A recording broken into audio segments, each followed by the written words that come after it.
Okay, let's just jump right into this. Welcome to today's explainer, where I am going to step into the role of your personal communication coach. We are going to be working directly from the brilliant framework laid out by Paula Williams in her book, The Drama-Free Guide to Life.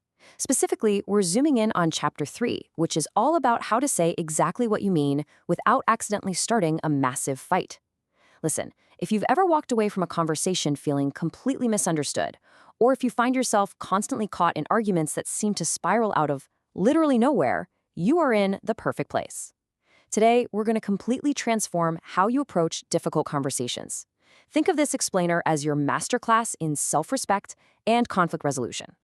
Right off the bat, I have a question for you. What is a conversation you've been avoiding? Take a real pause right now and think about it. Honestly, we all have one. Maybe it's with your roommate, a family member, a colleague, or your partner. It's that talk you just keep putting off because you're terrified it's going to turn into a massive fight.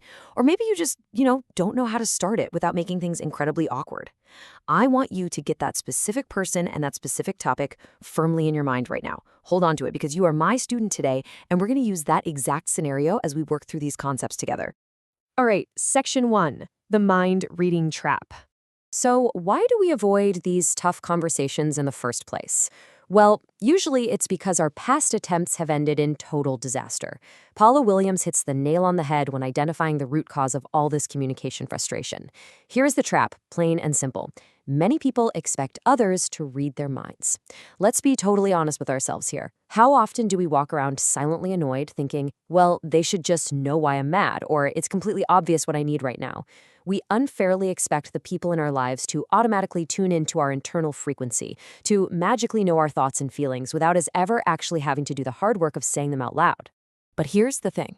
Because expecting mind reading is a completely impossible expectation, it fails every single time. And when the other person doesn't magically guess what's bothering us, what happens?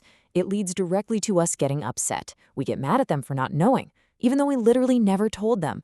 It's a totally self-inflicted cycle of frustration. We're setting up a test they don't even know they're taking, and then we're getting furious when they fail it. Moving on to Section 2, replacing blame with feelings. To break out of this mind-reading trap, we have to change our tactics. We're going to do that by replacing blame with feelings. We are completely shifting away from throwing defensive blame at the other person and instead moving toward honest, grounded emotional clarity. According to Williams, healthy communication isn't about perfectly crafting a bulletproof argument. Not at all. Healthy communication means clearly expressing what you think, what you feel, and what you need. Notice the focus there. It's all about you and your internal state. It's the deliberate, clear, out loud expression of your internal world. You are finally taking the guesswork out of the equation. You're turning off the requirement for mind reading and turning on actual, real communication. Think about this stark contrast in these two approaches. Blame creates defensiveness. When you point a finger or accuse someone, their brain literally goes into threat mode. Their walls shoot right up, they completely stop listening to you, and they start preparing their counterattack. Conversely, clarity creates understanding. When you clearly state your own feelings without going on the attack, you're actually inviting the other person into your experience. You lower their defenses, which, by the way, is the absolute only way actual understanding can foster. Let's see how this works in practice. We've all probably used the phrase, "you never listen." Feel the energy of that sentence for a second. It's an attack. It's pure blame. It immediately makes the other person want to say, "Yes, I do." Actually, scratch that. It makes them want to yell it. But what's the healthy alternative? Try this. "I don't feel heard right now." Do you see how switching to a feeling statement just completely neutralizes the attack? You aren't judging their listening skills anymore. You are simply stating your internal experience. And the beauty of it is, it's impossible for them to argue with how you feel. Or consider a massive, sweeping accusation like, "You always do this." Words like always or never are absolutely guaranteed to start a fight, because the other person will instantly start searching their brain for exceptions just to prove you wrong. Now, compare that to saying, "This situation is frustrating me." This replaces that huge, unhelpful accusation with a grounded, honest admission of your own frustration in the present moment. It completely changes the dynamic from a tense courtroom battle to an honest, vulnerable checking. Okay, Section 3. The true goal is understanding. Now that we have the tools to adjust our language, we really need to adjust our mindset. As your coach today, I need to shift your focus away from fighting and toward the actual purpose of opening your mouth in the first place.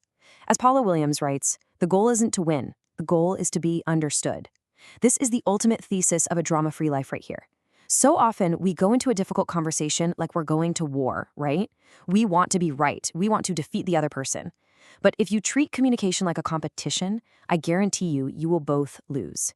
Even if you technically win the argument, you end up damaging the relationship.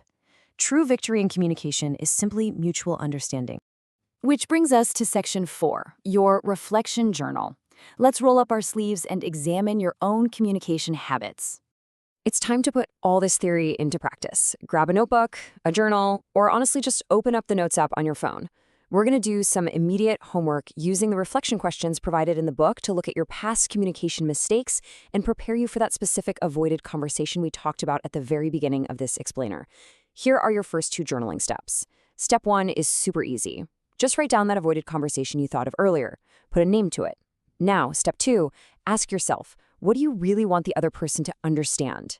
Strip away all the anger and the deep desire to be right. If everything went perfectly, what is the core message you want them to walk away with? Write that down clearly, because that right there, that is your true objective. Now for step 3. What feelings are you actually experiencing right now regarding this situation? Are you feeling isolated, overwhelmed, disrespected? Dig deep and write those specific feeling words down. Then, step 4 is the real challenge. How could you communicate those feelings respectfully? I want you to brainstorm how to express those emotions out loud without using any of the blame tactics we just dismantled. Remember, you're using I feel instead of you always. Go ahead and craft your opening sentences right now in your journal. Finally, to finish off this coaching exercise, identify one communication habit you know you want to improve. Reflect on your past mistakes for a second. Are you a chronic mind-reading expector? Do you instantly default to you never statements the second you get heated? Do you catch yourself trying to win conversations? Pick just one specific habit to focus on fixing this week. Writing it down makes you accountable to it, for sure. And that brings us to the final and most important question of our session today. Are you ready to stop expecting mind reading and start speaking your truth? You've got the framework now. You understand that blame creates walls and clarity creates doors. You know your goal is understanding, not winning a trophy. So take the notes you just wrote, take a deep breath, and go have that conversation you've been avoiding. You are fully equipped to handle it with absolute clarity and self-respect. Good luck out there, and I will catch you on the next explainer.